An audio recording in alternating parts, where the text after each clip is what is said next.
I pledge allegiance to the flag Recording of the United stopped. States of America and to the republic for which it stands, Recording in one progress. nation, under God, indivisible, with liberty and justice for all. Thank you. You may be seated. Now call the roll. Commissioner President White, Present. Commissioner Vice President Webb, Present. Commissioner Allen Jordan, Present. Commissioner Andrews, Commissioner Andrews, Commissioner Douglas, Present. Commissioner Dr. Harris, Commissioner Dr. Harris, Commissioner Hembry, Commissioner Hembry, Commissioner Johnson, Commissioner Malone, Commissioner Malone. Also present this evening we have Dr. Elizabeth Filipatos, Acting Superintendent, Mr. Cameron E. Cox, Chief Financial Officer, Board Secretary, Chief Carletta Jones, Chief of Human Resources, Chief Bashan L. Hill, Chief of Marketing Communications, Ms. Khalifa Shabazz, General Counsel, and Mr. Jeffrey A. Morton, Assistant Business Administrator. Madam President, we do have a quorum. I will read the welcome. Welcome to the public hearing and final adoption of the 26-27 budget meeting of the Plainfield Board of Education. Members hope that you will find this meeting interesting and informative. We thank you for taking the time out to attend. Please be advised that this and all meetings of the board are open to the media and public consistent with the Open Public Meetings Act, and that the advance notice required therein have been provided to the Courier News on Thursday, April 9th, 2026, to be advertised on April 10th, 2026, and also provided to the Plainfield Public Schools District website, the Plainfield City Clerk, Police Department, and Plainfield Public Libraries for posting. Madam President. Thank you very much. Thank you all for being here this evening for our public hearing and final adoption of the 2026-2027 budget for the school year. We appreciate your participation and engagement in our meeting this evening. Those of you here with us in person and those of you who may be with us virtually, I do not have President's remarks for this evening. We do have recognition and a proclamation for our Plainfield High School cheerleaders that we're going to present shortly, but I did want to acknowledge our school bus drivers, as today, April 28th, 2026, is School Bus Drivers Day. So I wanted to acknowledge our school bus drivers because they are an intricate part of our school environment and what we do in Plainfield Public Schools as they transport our students to and from home and school and back and forth to school and district and athletic events. So we truly appreciate them and all that they do. Again, please give them a round of applause.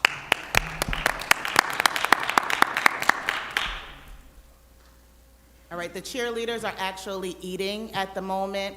Once they are done, we did not want to rush them. They will come in, and at whatever point we are in our meeting, we will stop so that we can provide them the recognition that they deserve, and then we will continue after that. And that is all that I have, so now you have the floor. Thank you so much. We will get started with our presentation and wait for the cheerleaders to come in because we're very excited for that, so thank you.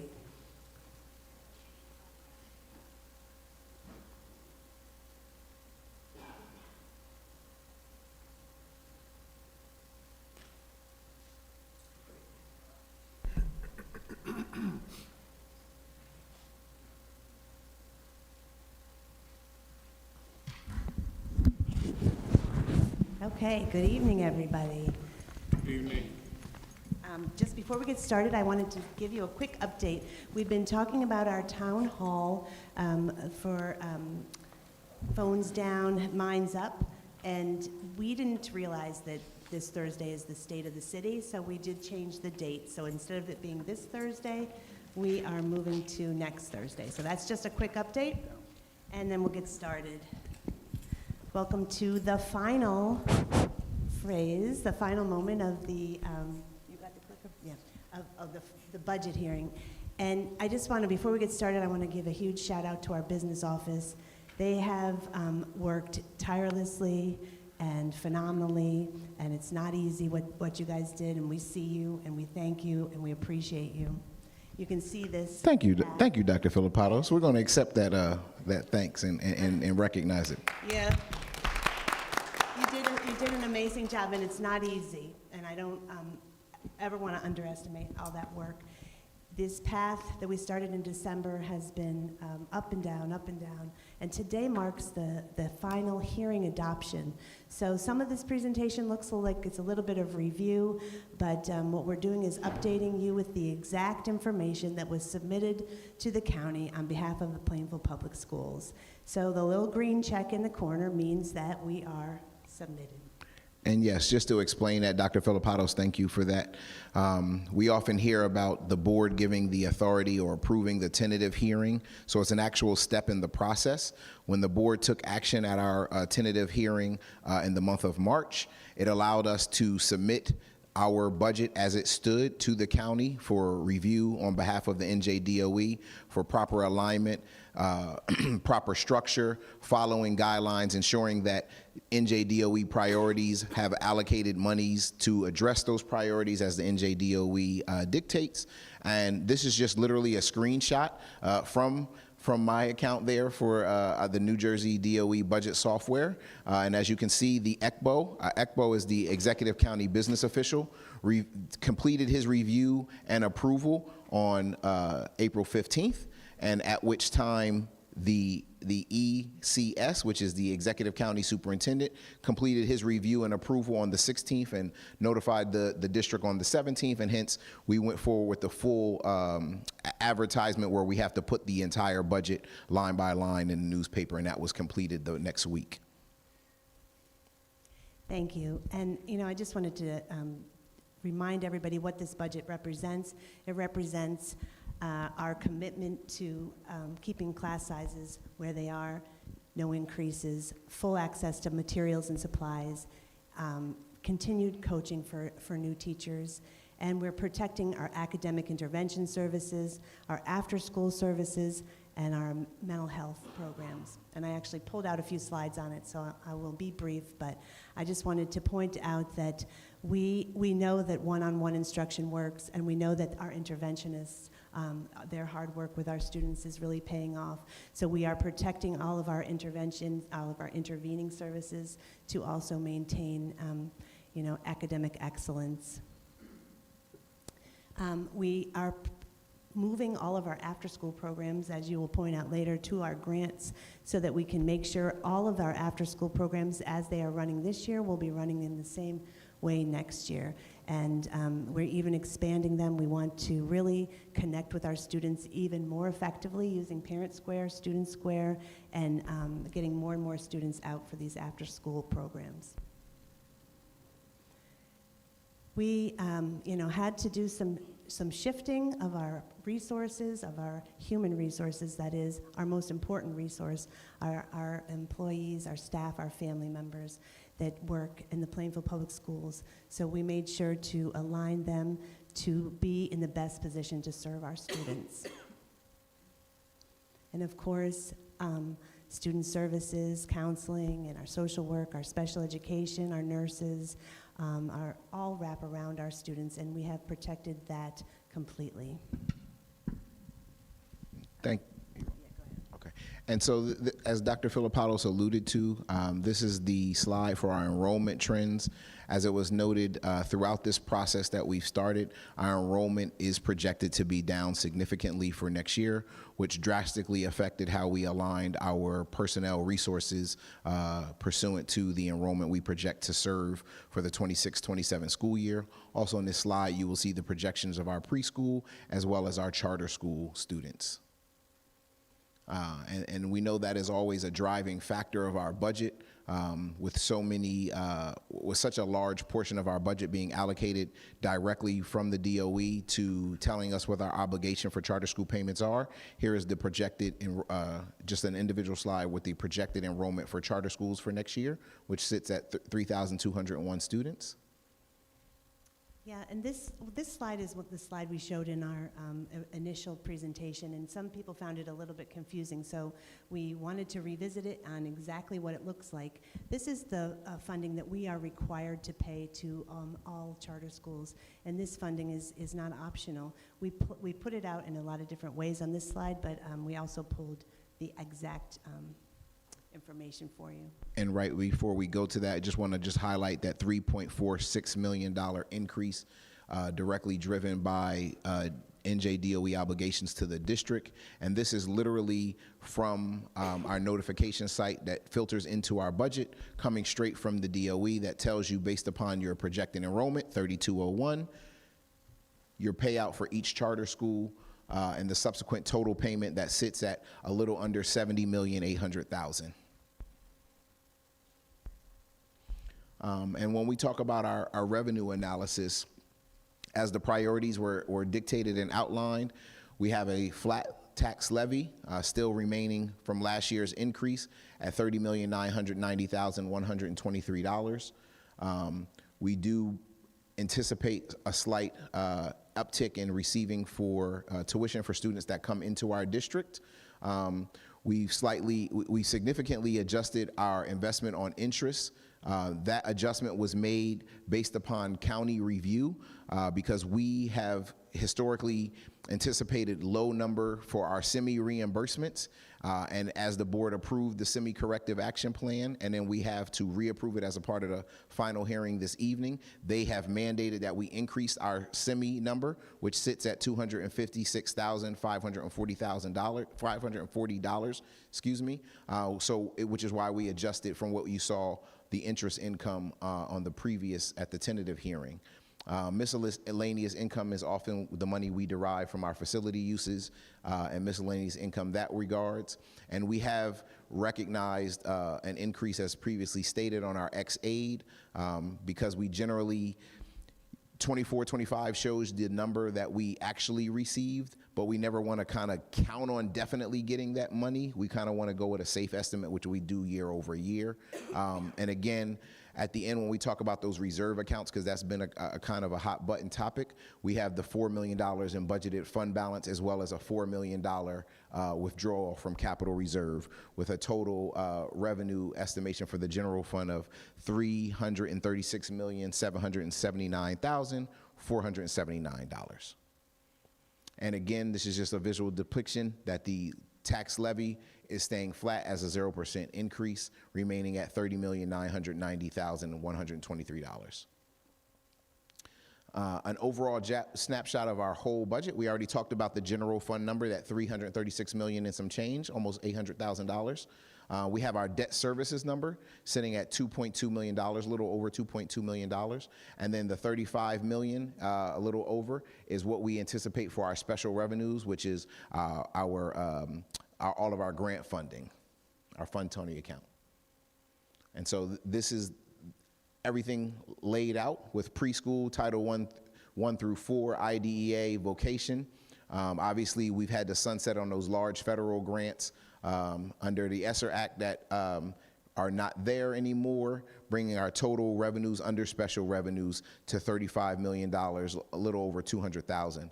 And it should be noted that all the deductions are literally with constant communication with the DOE, telling us to budget an expected reduction based upon how the DOE has communicated with the federal government where the funds come from oftentimes, and telling us how to phase out the amount of allocation. Now, that doesn't mean that we might not, in essence, let's say Title I, we have it budgeted based upon our directives from the DOE at a little under $2.8 million. We might get 3.3, but they have told us directly how we should budget those special revenue accounts. Yeah, so we just wanted to pause here for a moment to give you guys a chance, if you wanted to click on this QR code if you're at home or see it. This kind of backs up everything we're talking about. Rather than go into all of the details, we just wanted to give you access in full transparency. And as we did during the tentative hearing, the tentative presentation, we want to take this time out, say it for another 10, 15 seconds for those watching at home and those that may be sitting here in person if they want to scan that QR code, and then just clearly articulate those key drivers for our budget. Again, our significant decrease in student enrollment, rising charter school payments. Again, that payment comes directly from the DOE. That's not something we kind of adjust on our own. Rising healthcare costs. That has been something that has been discussed across the board, not only in Plainfield, not only in Union County. not only in New Jersey, but across the nation.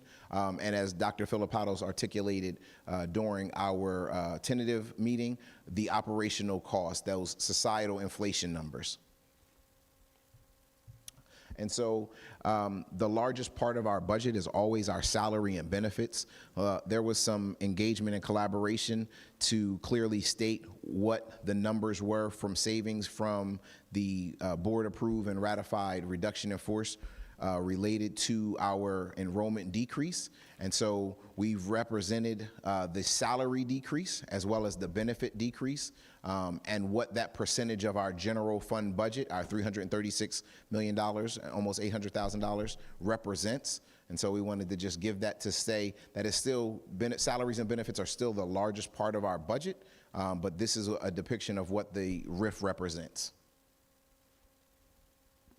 And we just wanted to reiterate that the primary focus of the RIF was to reduce positions that were not touching students. In our central office, you can see this the most, we had a total reduction for administration at, this is actually short 6, we made the wrong, but there's the largest reduction was at central office. Okay. Assistant principals. Oh, There's also yes. 6 assistant principals on there, and I apologize. And, I'll ask to correct that. So let the record show that there was actually 18 reductions at central office, and that's my mistake. That slide was incorrect. Okay, and for the appropriations, there are some large differences and decreases. Most notably, you see summer school is down almost to non-existent, as we previously articulated.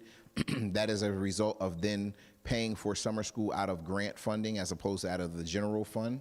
The other decreases, it should be noted that the decreases are as it relates to not only the non-salary costs and consultant costs in those respective areas of appropriations, but also any applicable salaries and benefits attributed to those areas. So you see some large decreases. We did have some significant increases and a net decrease of appropriations of a little over $6.5 million.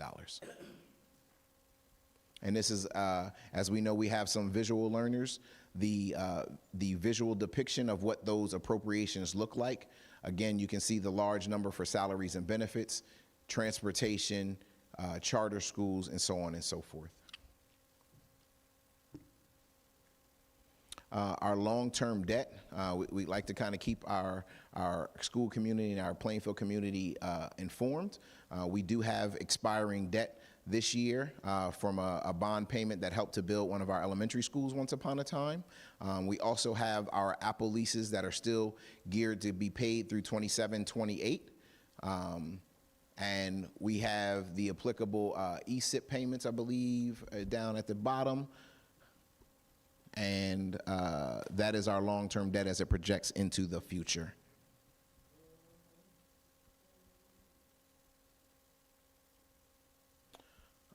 And so there, would you like me to say this part? Of you? Okay. And so there was some confusion in previous presentations of the budget. We want to be very clear. As you see on the agenda, we know there is still some intermittent connectivity with diligence and board docs. We do have printouts over there. The board has already been given, prior to the outage, a PDF copy as well as printed copies for this evening's agenda. The agenda is literally only asking the board to approve the total and final budget, which is what we've already gone over, which includes a 0% increase on the tax levy and the total fund. The related travel expenses, which is mandated by the NJDOE to say how much have you allocated for travel in your budget that is upcoming. The withdrawal from capital reserve of $4 million. And as I alluded to previously, the semi-corrective action plan, as it was previously approved in a previous meeting, we have to bring all those resolutions again as a part of the final approval tonight, should the board so ratify the final budget.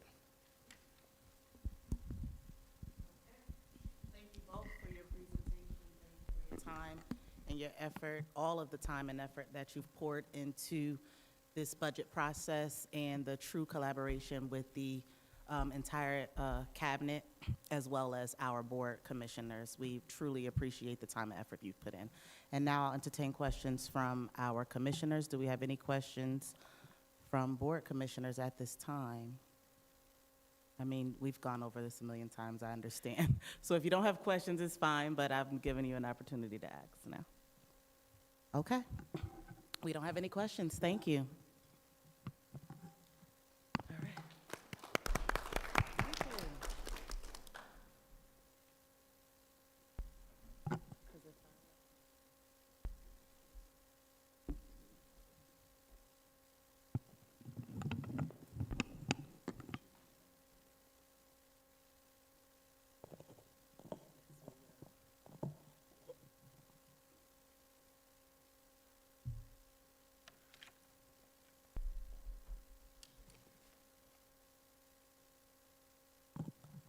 Yeah, I'm just, you ready?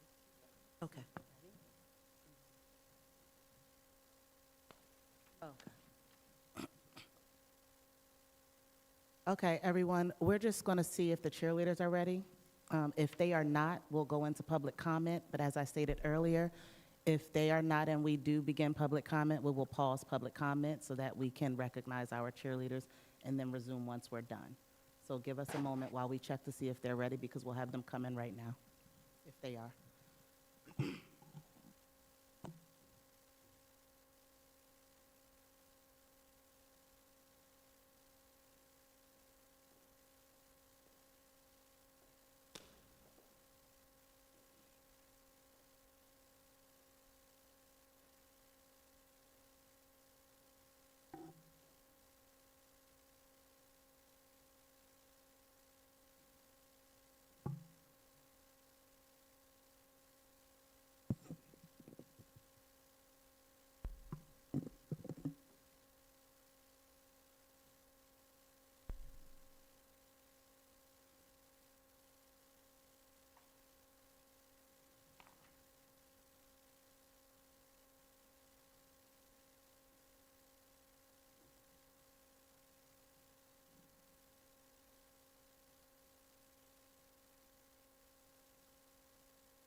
We're on there.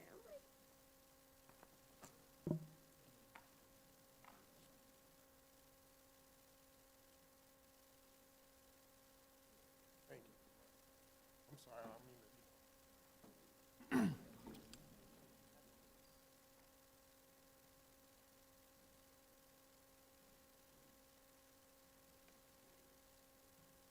Can we have T-Bone, Sincere?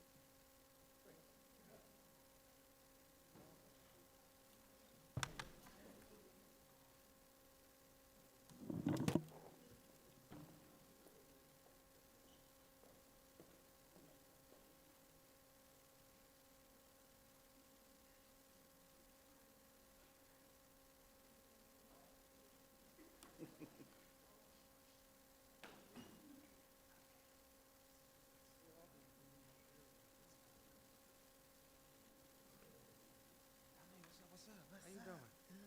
I keep forgetting.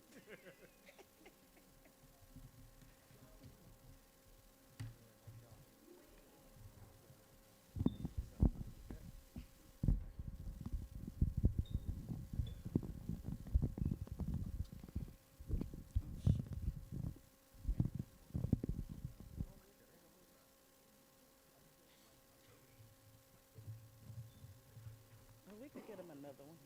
Yeah. He could have another one. Is this mic on? Hello? Oh, yeah. Is everybody in here? All right, good evening, everybody. Cheerleaders. Good evening, ladies and gentlemen. Good evening, parents. And good evening to our awesome coaches. So tonight we wanted to honor you. We really wanted to honor you literally immediately after your competition because you all are awesome. We are very proud of your discipline, your teamwork, your dedication and commitment to the sport of cheerleading. What you all have accomplished will go down in the history books. You are the very first team in Plainfield High School history to even enter into competitive cheer, and to come out with first place is amazing. Thank you all for what you're doing, for bringing that home. You are not just the cheerleaders of our our athletic teams, you are the cheerleaders for our entire district and our community. We truly appreciate you. Yes, give them a round of applause. And to our coaches, you all had a vision before you got here, and that's because I know you. But also, without knowing you, you had a vision, and you were steadfast in that vision, and you laid the groundwork, and you coached this team, you poured into them, you mentored them, you inspired them for greatness, and we appreciate you all for that. But I will get into the proclamation for you all. And it reads, Proclamation to honor 2025-2026 cheerleading team. The acting superintendent of schools recommends, and I so move, the following. Whereas the Plainfield Public Schools Board of Education is committed to recognizing and celebrating the outstanding achievements of our students, staff, and athletic programs. And whereas the 2025-2026 cheerleading team demonstrated exceptional dedication, teamwork, school spirit, and perseverance throughout their season. And whereas the team proudly represented Plainfield Public Schools at the Impact Cheer and Dance Competition, the Super Season Send-Off, held on April 11th, 2026 at the Robert Wood Johnson Barnabas Arena in Toms River, New Jersey. And whereas competing in the varsity game day category within the school cheer division, the team showcased outstanding skill, precision, and enthusiasm. And whereas the team earned first place in their division, competing against two other schools, marking a significant accomplishment and a testament to their hard work and commitment. And whereas this achievement reflects not only athletic excellence, but also the leadership, discipline, and unity fostered by the coaching staff and team leadership. Now, therefore be it resolved that the Plainfield Public Schools Board of Education hereby congratulates the 2025-26 cheerleading team for an exceptional and successful season and commends them for bringing pride and distinction to the district. And be it further resolved that the Board of Education extends its sincere appreciation to the coaches and staff for their guidance, mentorship, and dedication to student success. And be it further resolved that the Board of Education recognizes the following individuals for their contributions to this outstanding season. To our coaching staff, Quanisha Johnson, Jamina Wilson, and Ramar Henderson as the manager.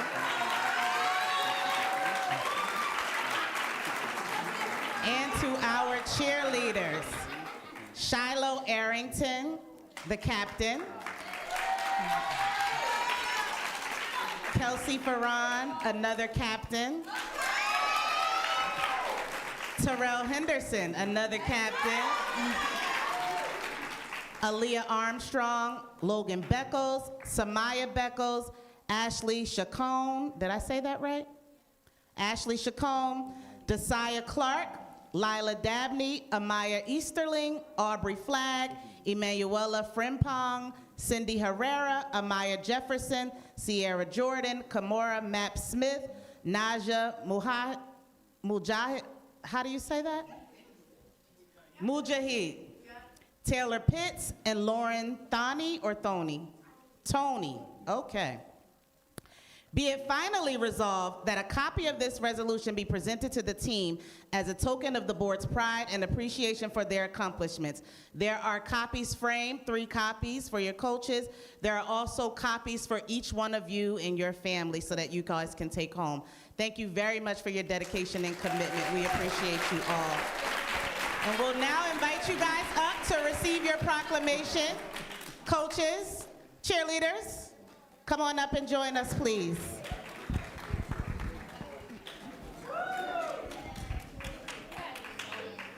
Yes. We're going to stand right in the middle.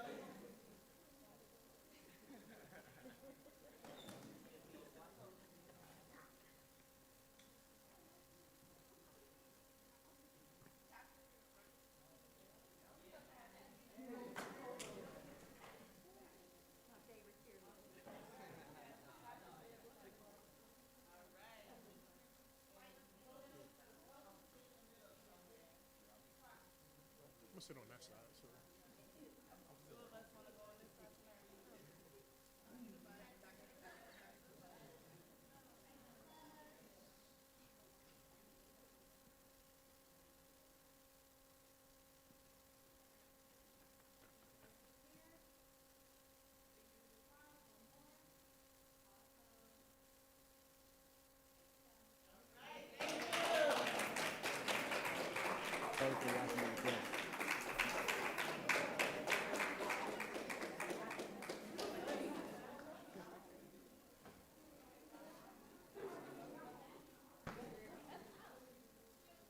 That's the one. That's how you say it.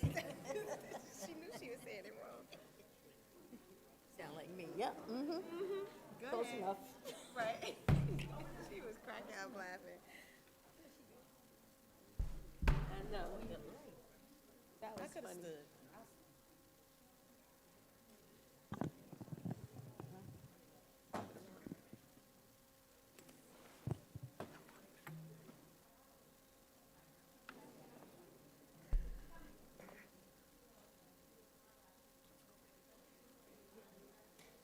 Yeah, yeah. Okay.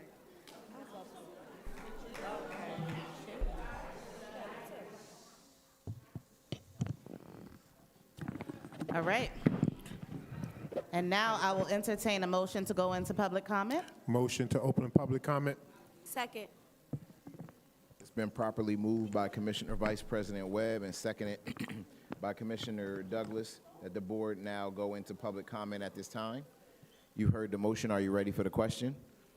There being none, all in favor? Aye. All opposed have the same right. I'll read the disclosure. At business meetings, a 30-minute period will be provided for public comment following committee reports. During this time, members of the public may raise questions or express concerns related to district matters.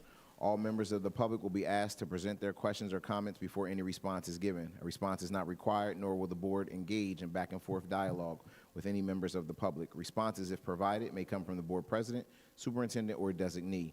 Members of the public are encouraged to submit additional questions or comments to the superintendent or board leadership ahead of or following respective meetings for review and follow-up. Members of the public may address the board once per meeting for a maximum period of 30 minutes as measured by the clock. No extensions will be granted. Time is not transferable from one individual to another. Public comment is now open. All right, public comment is now open. We will start with our attendees here, present and in person. If we have anybody that would like to come to the mic to speak at this time, please do so.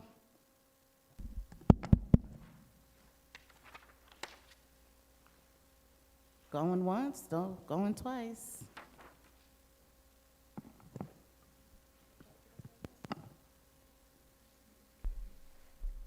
Hello, my name is Robbie Campbell Assad. I live at 1302 Marlborough Avenue, and I'm a plow. Good evening. Good evening, commissioners. I want to start by acknowledging the board's commitment to education. Because as you know, empowerment starts with trust, and trust in decisions and trust in the process begins with education. I reviewed the budget document presented in the recent audit findings, and I want to raise a concern in that spirit, not as criticism, but as a request for clarity and accountability.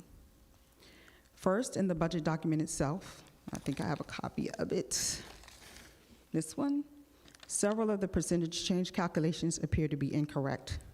This may seem minor, but it's not, because those percentages are what help the board and the public understand what is actually happening in the budget. When those numbers are not accurate, it becomes difficult to rely on the narrative being presented, especially when decisions are being made that impact classrooms. Second, when I review the audit findings, there are specific issues that are directly related to financial processes. The audit found instances where purchase orders were not approved prior to goods or services being received. It also found that financial transactions were incorrectly recorded and misbudgeted, and that millions of dollars in federal funds were recorded in the wrong fund instead of the appropriate one. These are not small technical issues. These are process and control concerns. So when we connect all of this, a budget document with incorrect calculations, audit findings showing issues with financial recordings and controls, and at the same time, our teaching positions are being reduced, it raises a very important question. Are decisions being made based on fully accurate and reliable data? We are being told that you're right-sizing the budget and maintaining stability without increasing taxes, which I'm okay with, if that's what we find. But if the underlying data and processes are not fully sound, then the decisions built on them need to be revisited with clarity.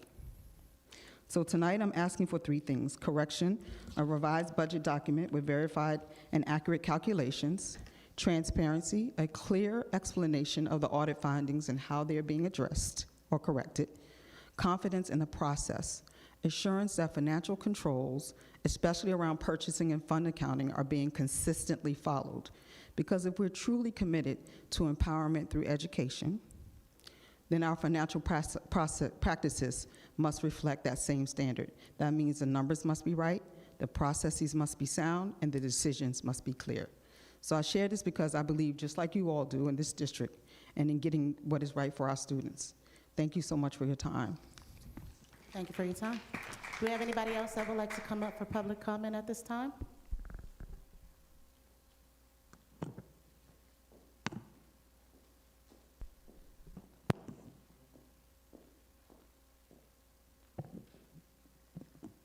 Good evening.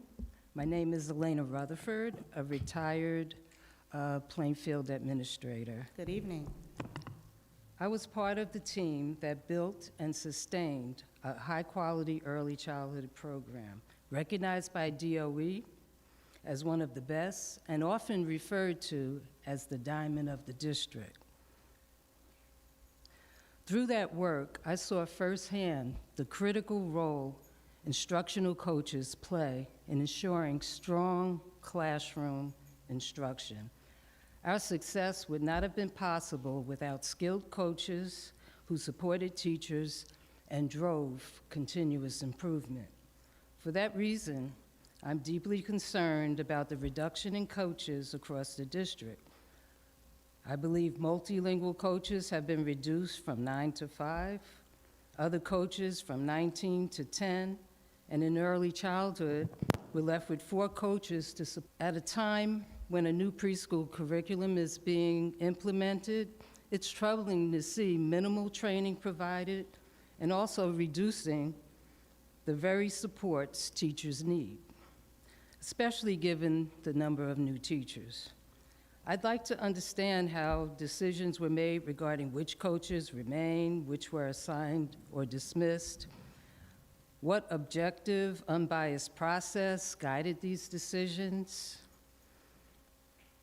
It raises serious concerns when individuals with significantly more experience are moved or dismissed while others are maintained. Excuse me.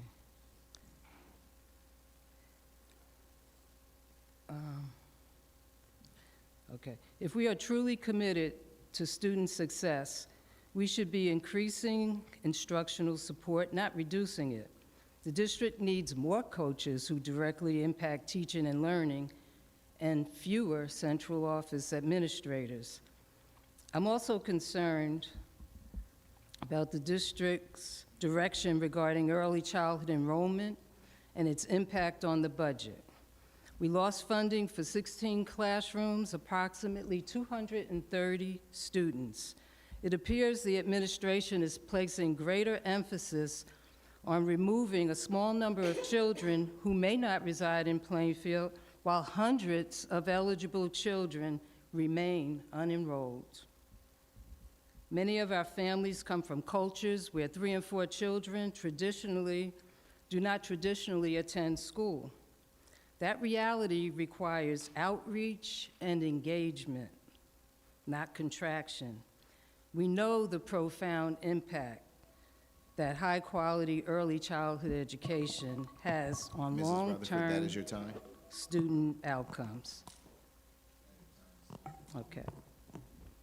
Thank you. Thank you. Do we have anybody else in the public present in person that would like to speak before the board for public comment? Nick, who do we have online? All right, seeing none and hearing none, I'd like to entertain a motion to close public comment at this time. Excuse me? Okay, she can speak.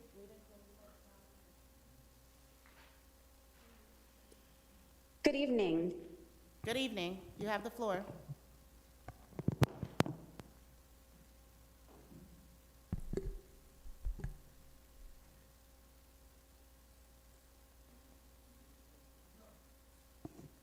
Is she still there?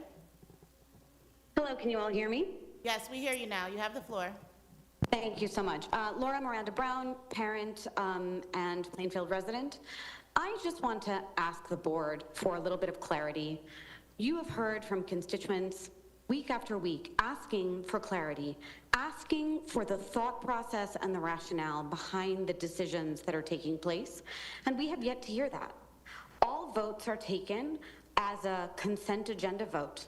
The only person who last month made it clear that he would not support this budget is Mr. Andrews, who is not present this evening.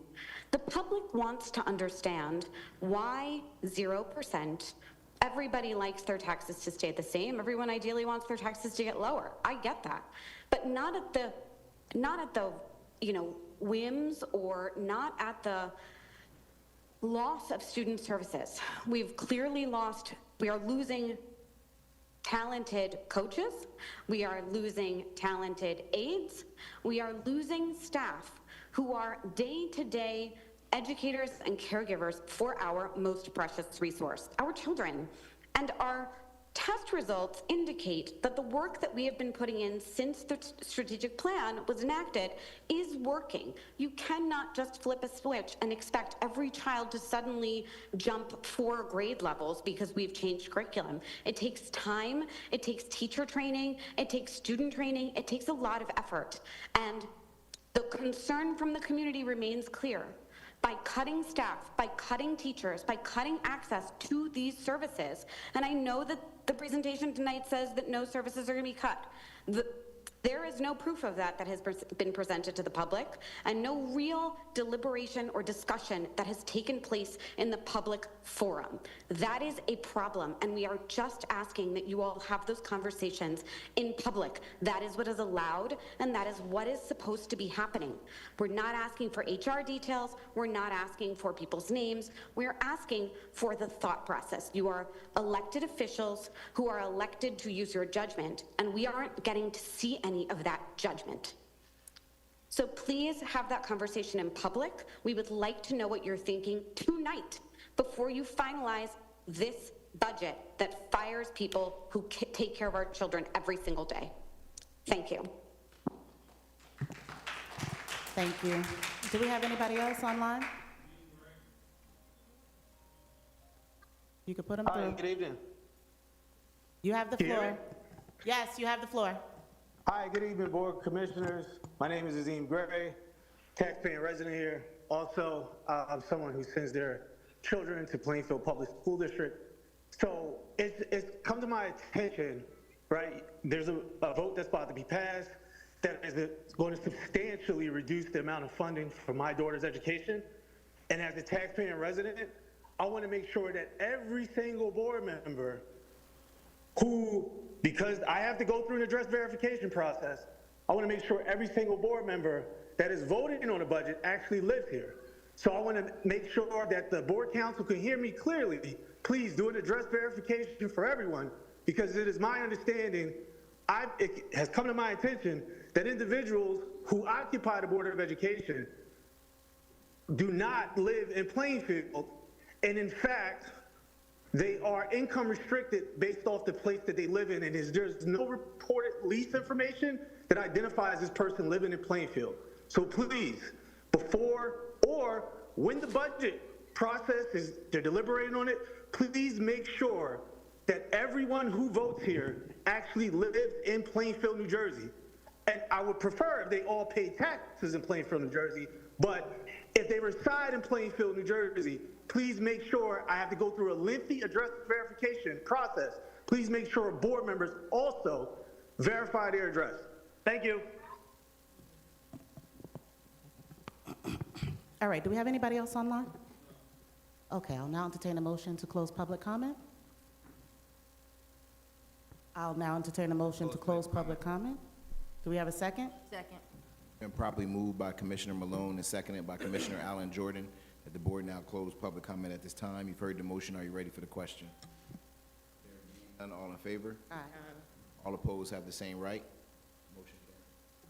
Thank you, Mr. Cox. And now, before we move on and go into executive session, I would like for Dr. Filipatos and Mr. Cox to speak to the facts and the facts only. The fact that the right-sizing exercise that we did as a result to our decrease in enrollment and how that impacted and affected the staff members that it did, which included our teachers and the coaches that are being referenced tonight. I want you all to speak to the fact that regardless of what the budget was, as a result of the decrease, why it was necessary to do that and how we had to do that. You don't need to go into any long details, just provide the facts, because we've spoken about this time and time again. I'd also like legal to make sure that you make the statement in support of that as it relates to the legal aspect of it. But the reality is that we're not just letting go of teachers because we have this large budget issue or because we have some serious budget constraints, and that's why we're refraining from increasing taxes. There's a right sizing going on, and so just speak to that, and then we'll wrap this up.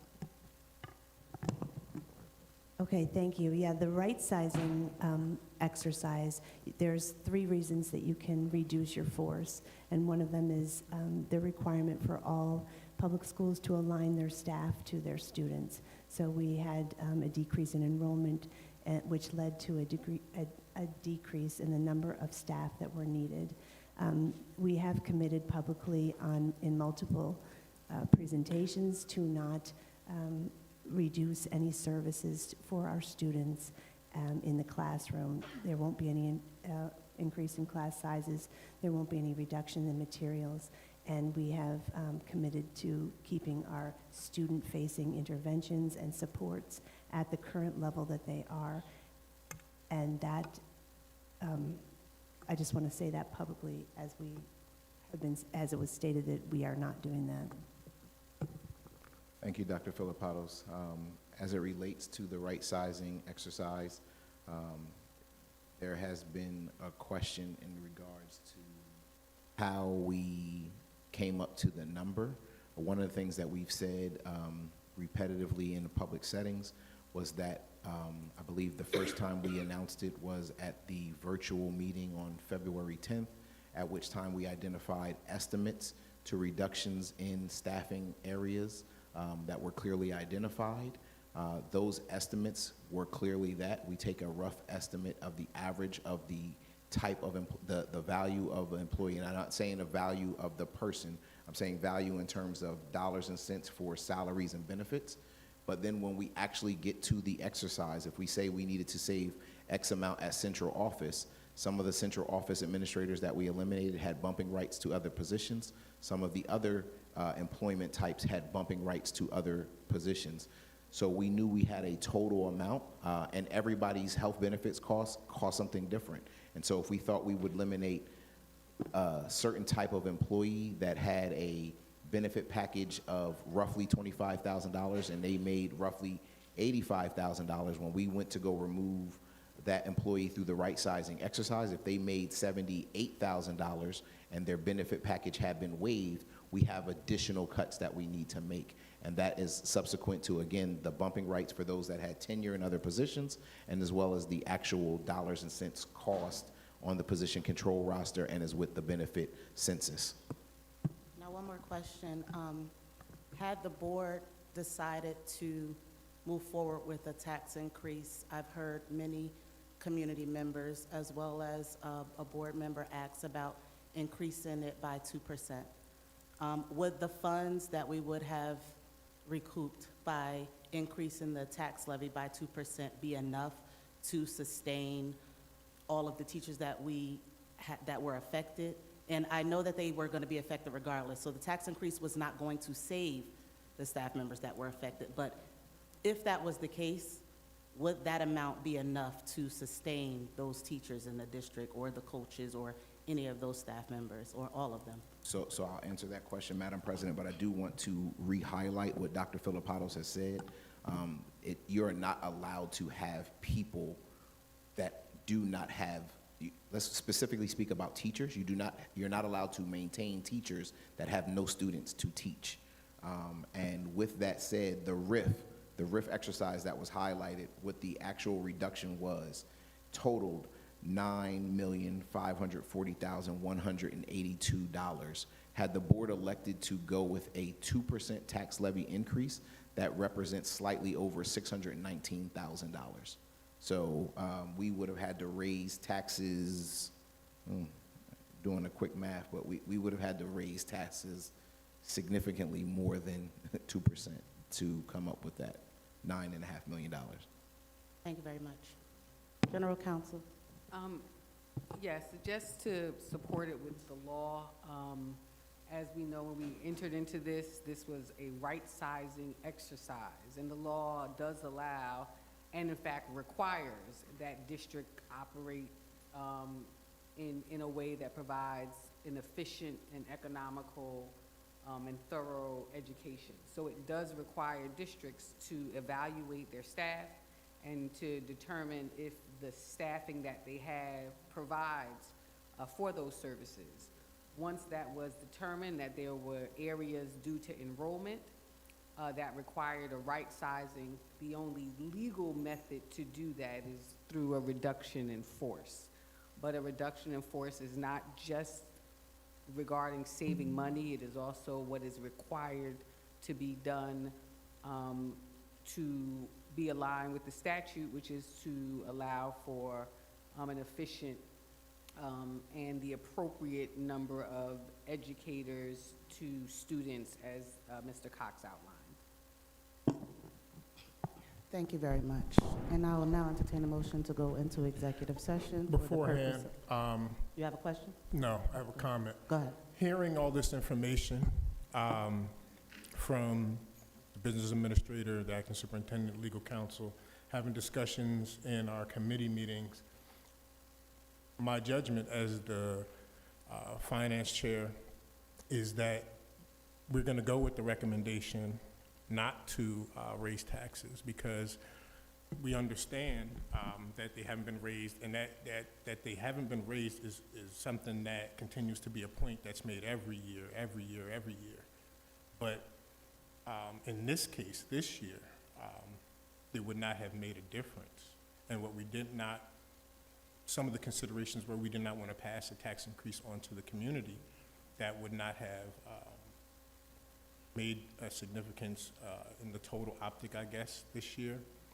But we do understand the importance of possibly building back up our reserves. And every year, unfortunately, it just becomes a more difficult conversation and thing to consider. So every year is different, right? And care about the members of this community, we care about the employees, the staff. This impacts us deeply. So it's not callous. It's not just something that's just done without consideration. I know it takes a lot of heart and resolve and dedication for commissioners to take these considerations and then give directives back, and also to take the brunt of the criticism from those who, quite honestly, could never make this decision and haven't made the opportunity or the attempt. With that being said, with a heavy heart and mind and conscience on it, we continue to pray for the families that are affected by this. And we will wish them the best, and we will continue to be a district with strong resolve, regardless, and we'll continue to push through and educate the students to the best of our ability. Thank you. Thank you, Vice President Webb. I'm sorry, can I just make a comment? I was listening online. steps away, I figured I'd wait till I walked inside the door. I think, you know, and I appreciate Commissioner Webb said about it, but I think what's being missed out is that taxes are cumulative. It's not a, when we talk about raising at a 2%, we're not talking at just a one time. You're talking that's 2% difference for this year and next year. Without, we had a conversation before in the back, raising another 2%, that 600,000 is still there. And if, I would tell you, if we did not raise taxes last year, we would be in an even far more significant problem this year. But the reason why it became a necessity to raise taxes last year is because for 7 years prior to that, the board made a decision not to raise taxes at all. So part of that responsibility, I find it, continue to struggle with the idea that we all, adults, are living with the fact that our food costs are going up, our electricity costs are going up, the cost of our health care individually is going up. And all that said and done, we're suggesting that we're not willing as a community to pay a marginal increase when it comes to educating children. It just doesn't sit right, nor does it make sense with me. I don't at all believe, like you said, it closes all the issues.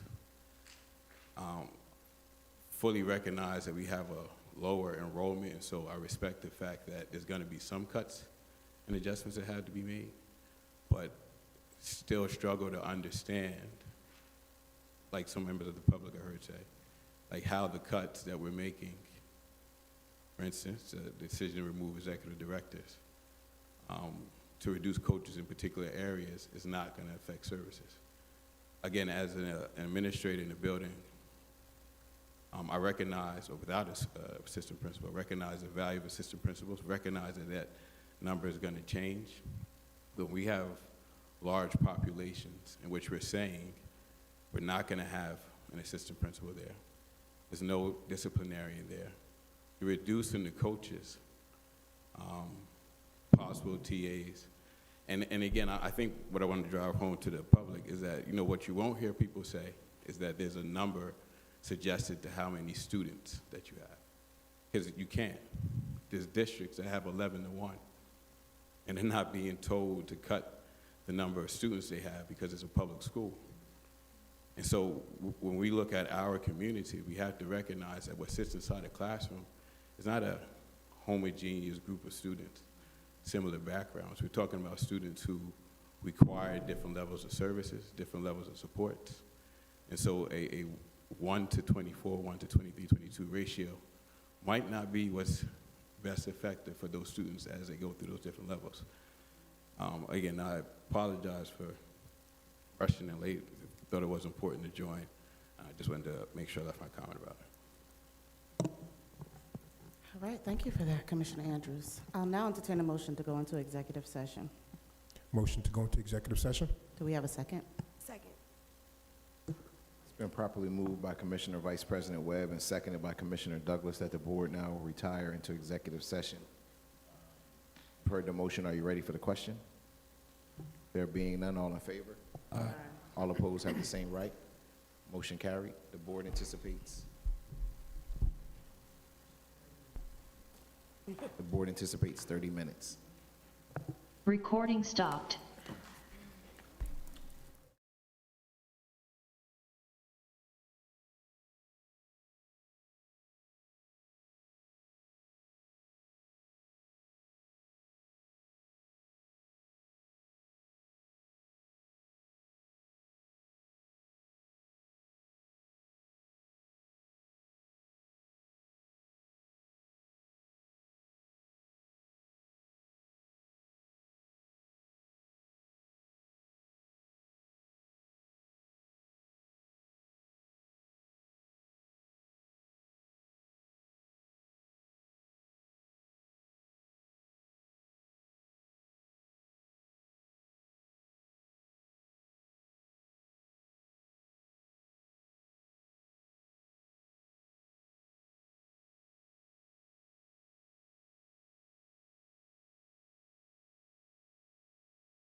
want to advise you that the board has asked for an additional 5 to 10 minutes to finish a deliberation.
to order.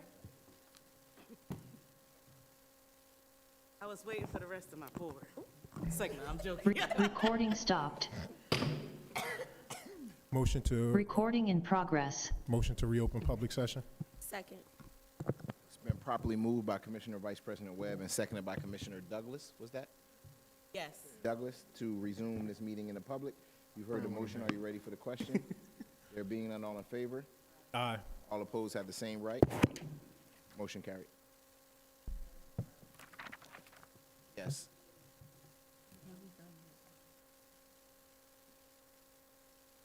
Walk on item? Yes, General Counsel is prepared to read that one. The walk-on item is entitled Resolution Authorizing Specialized ESY Transportation with Parent Accompaniment. Whereas the Plainfield Board of Education is required under the Individuals with Disabilities Education Act, 20 U.S.C. 1400, and NJAC 6A:14, to provide a free, appropriate public education, including transportation as a related service where necessary. And whereas the board has determined that a special education student requires extended school year transportation with a parent accompanying the student in order to safely access the program. Now therefore, be it resolved that 1, the board hereby approves a transportation arrangement for the ESY student that includes parent accompaniment to and from the program, including return transportation for the parent and student as needed. This approval shall remain in effect through June 30, 2026, and may extend through the ESY summer period through September 2026, subject to continued administrative determination of need. The arrangement is conditioned upon administrative confirmation that the accommodation is necessary for the student to access the program, execution of a written parent agreement outlining expectations and conduct, and compliance with all district policies and procedure. The parent's role is limited to assisting their child and does not include supervision of other students. The superintendent or designee is authorized to implement this arrangement and establish appropriate safeguards. The board reserves the right to modify or terminate this arrangement if it is no longer necessary or presents safety or operational concerns. Be it further resolved that the superintendent, business administrator, board secretary, and board attorney are authorized to take all actions necessary to implement this resolution. And Thank you. just for the record, Mrs. Shabazz, that will be 05, correct? As a walk-on item? That's correct. All right, thank you. Okay, at this time, I'll entertain any questions or discussion from commissioners. Have any questions at this time, or anything that you would like to discuss regarding agenda Madam items? President, may I make a comment, or do you just ask for questions? No, you can make a comment. Okay. So for me, I did just want to address one thing regarding the budget. First of all, I appreciate the administration. I think we did everything to really be fiscally responsible in this situation. But I just can't wrap my head around, right sizing without a tax increase. So in that case, my vote is going to reflect that statement.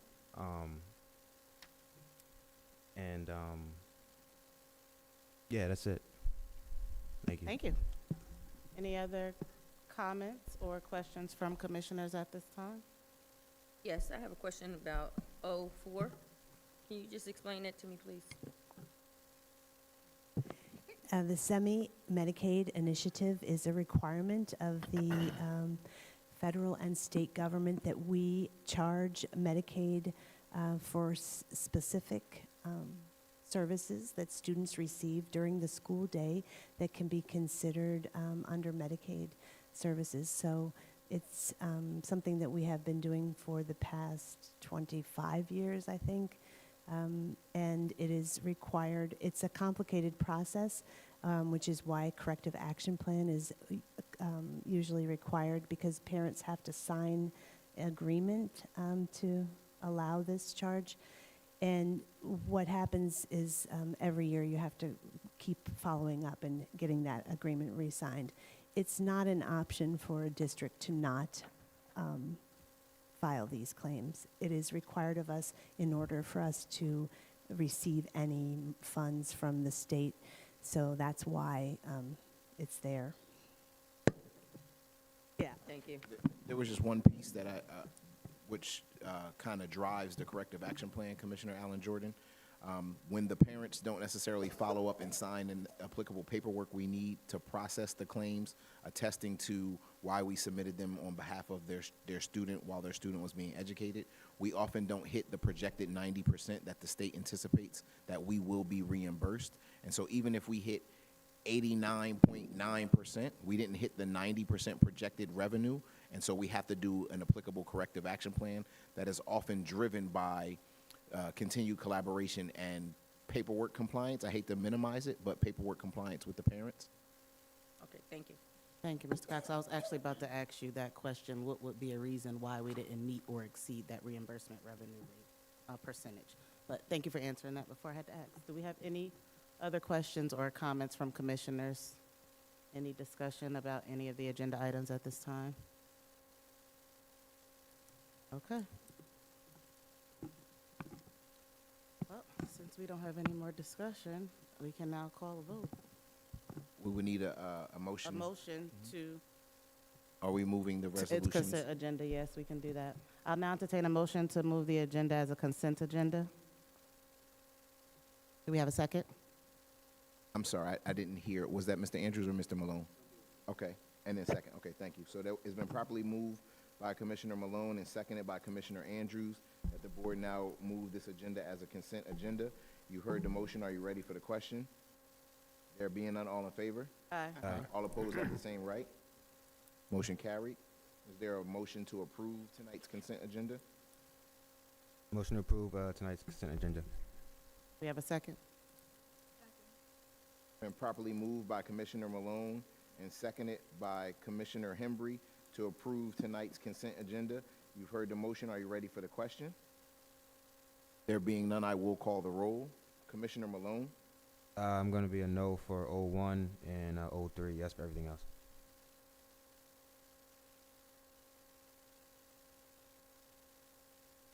Commissioner Hembry? Commissioner Johnson? Yes. Commissioner Douglas?